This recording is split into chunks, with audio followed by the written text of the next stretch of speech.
Coach, if you want to open it up with a statement about the new contract and being in Buffalo still.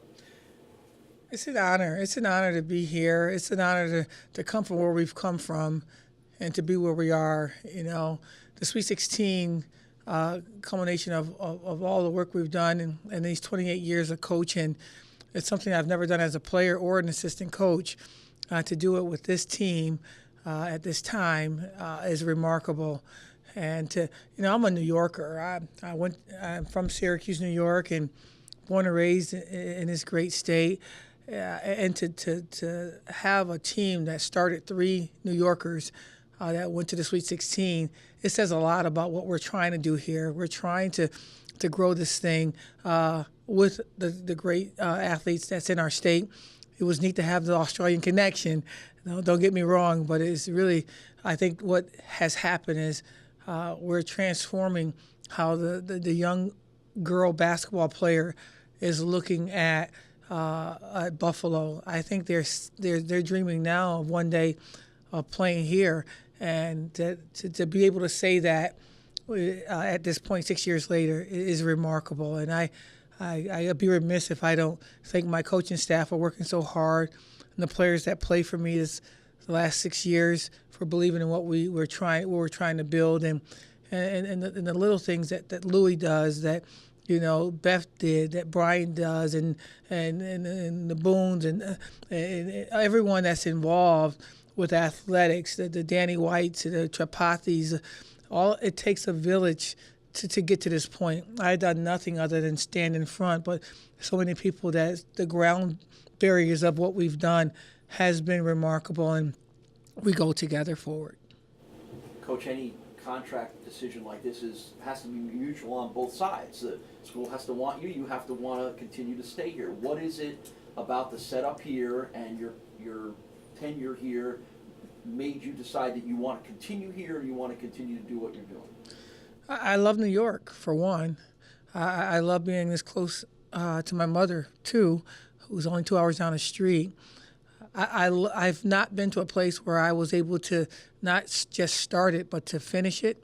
And this given me an opportunity to be at an unbelievable academic institution, which I stand for, that has great character people, and from our president on down to our custodial people, down or up, we're all in this thing together. And to the people that come here that really challenges you to be great. They didn't all stay, but they all had the same method and the message. And the Danny Whites and the Alan Greens and now Mark Allnut, and believing that we can be something sensational here. I've witnessed UConn build a program from nothing to amazing. And I always want to emulate something like that. And I say to Nate all the time, we're not here to win championships. We're here to create a dynasty. And a dynasty is when every team wins. And when Nate's guys doesn't do as well as he needs them to do, I'm on the phone calling his guys.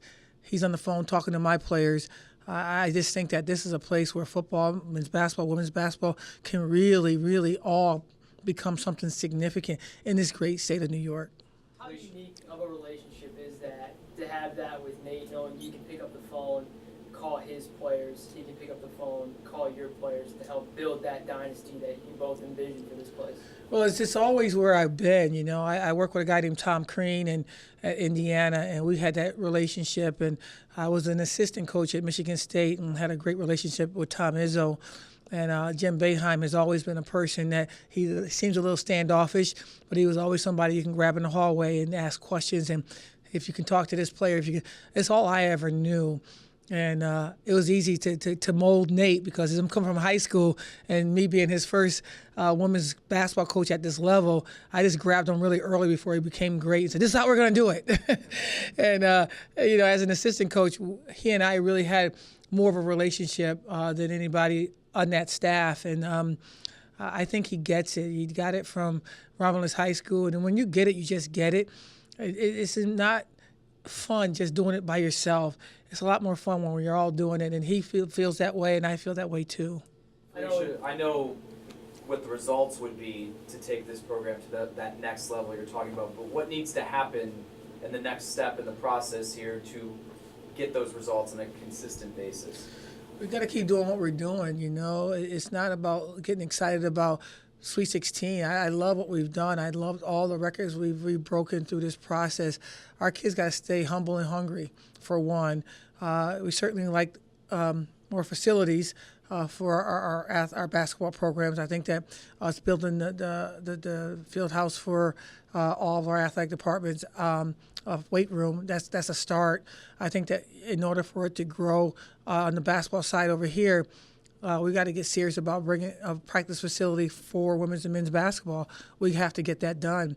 I think that it's in 2018.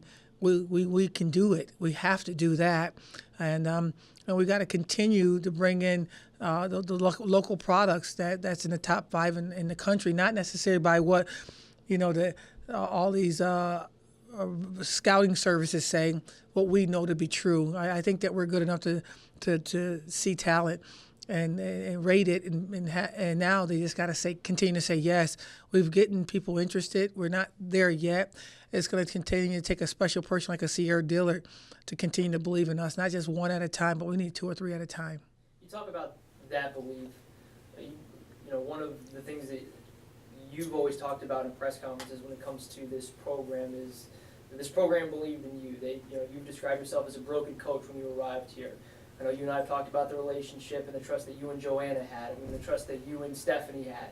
To see where you were to where you are now, how fulfilling of a moment is this for you to know that this program is wholly invested in you, your mission, and the direction that you want to bring this program? I'm just so humbled by this moment. We only got into coaching to give back, to serve the game of basketball, which has allowed me to travel throughout this entire world. I've been blessed to work with USA Basketball and win gold medals. I've been inducted into a few Hall of Fames. I've done it as a basketball player. I've done it as an assistant coach. And to have a platform where it has just clay, not ever anyone touch it, to make it become something significant in our women's basketball program, to be the reason why it became something significant, when truly what I really wanted to do as a coach is just have a carrot that I dangle in front of young girls to say one day you can become a young lady, and hopefully if we work really hard we can get you to become a phenomenal woman. In order to do that, you have to believe in the CAB. The CAB is having the character first, standing for academics second, and really just giving the best effort every day on the basketball court. And when 40 minutes of giving your best effort on that basketball court, anybody can win, especially if you lock in energy to create the synergy. And I love that we're able to get to the Sweet 16, but most importantly, I'm really more excited about turning out 3 future doctors, a number of professional basketball players who are excited about enhancing their dreams of becoming a pro, pharmacists, and I just saw Tessie in the hallway, and I'm just clapping for her. She got a 4.0 first time in her academic career. That's why I do it. I certainly want to win. If you're going to put the score on the board, I'm the worst loser you ever want to meet, and I'm the most ferocious competitor you ever want to meet. But if you tell me, here's your choices, you can continue to grow these phenomenal women, but you can fall short on your basketball goals, I am humble enough to say I'd rather have that over the basketball side. So to have it both here at this time in my career, I'm excited. I know that we have the best talent, in my opinion, than we've ever had coming in next year. And I know that we can really, really do some things on the basketball court, but that will be second to us doing the things in the academic side of the thing. I think the president of our university will be excited to hear that. Have you heard from Steph or any of the other players who have either moved on or that are still? Have you heard from Sierra at all? Oh, I hear from them every day. Well, I mean, in terms of signing the extension. No, they don't get excited about that stuff. They expect me to be here, and I expect them to do what they're supposed to do, and we don't really talk about that. Sierra was texting me at 1 o'clock in the morning talking about a song she want to play for the theme song for our next season. And Stephanie's talking about she got a game on Saturday and how she needs to get ready, and that's what we talk about. We talk about real stuff, and we don't. This is for the recruits that's going to come, that know that they got some stability here in the women's basketball program. But the young ladies that play for me, that played for me, we talk about things about how to get Joanna's contract situated over in Israel. That's what we talk about, some real, family-oriented stuff. Felisha, your team has success and wins, you get a commitment. Nate's team has had success, he gets a commitment. What has that started to tell you about how this university is understanding how business needs to be done and success needs to be embraced and rewarded at the college athletics level? What kind of signal does that send to you and to maybe everybody else in the country? Well, one thing I knew about Buffalo when I came here, I didn't know about it as prior to coming here. I used to work at Michigan State, and I used to drive through Buffalo to get to Michigan State, and I never stopped. And I needed an opportunity years later, and I was able to come here and see it from the inside out. I'm like, oh my gosh, this is a hidden jewel. Rick James came through here, some real talent has come through Buffalo. If we can keep people here, it's amazing. The academics we have, the canal side, the football, the Sabres. All the energy behind the community, the blue collar mindset here.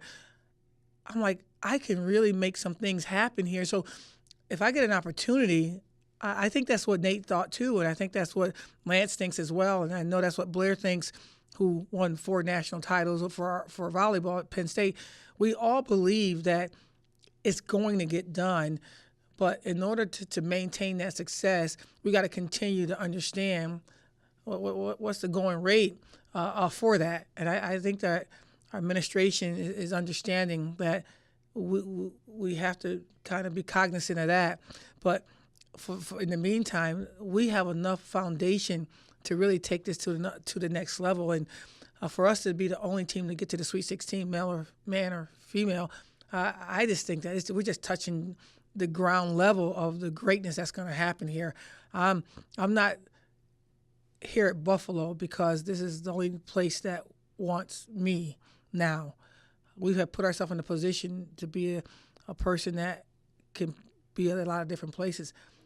I'm making a real choice to be here, and my administration is making a real choice to have me here. And it's a wonderful feeling when somebody wants you and you want them. And so the other stuff works itself out. If you start doing things for money, if you start doing things for all these little other reasons, and not for the kids and not for the love of what you do, you're going to miss out on so many wonderful flowers that's blooming right beneath your feet. Coach, I know you just said you were excited, you wanted to be here, they want you to be here right now. Obviously it's a 5-year deal, but where in your coaching timeline are you in regards to, do you want and have bigger aspirations down the line, or are you good with building this program and staying around?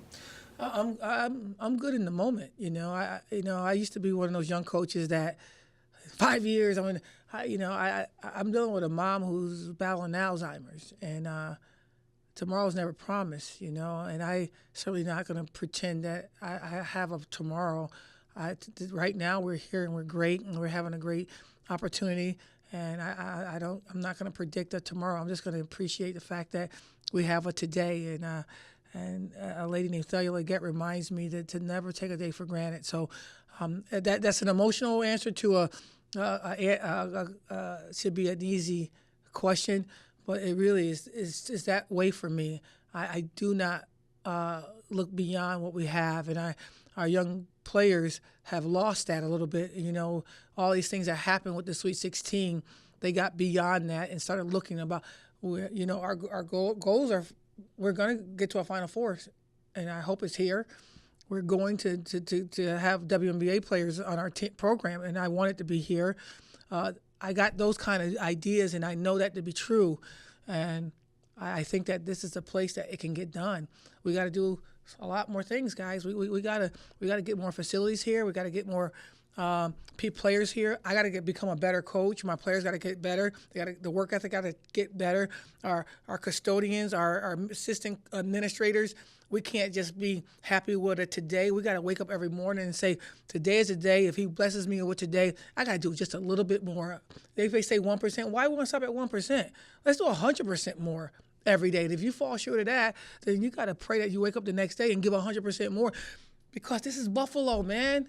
everybody talk about Kentucky. They talk about, there's all these other Syracuse, and this is Buffalo. This is where we are. This is our time. It's our moment.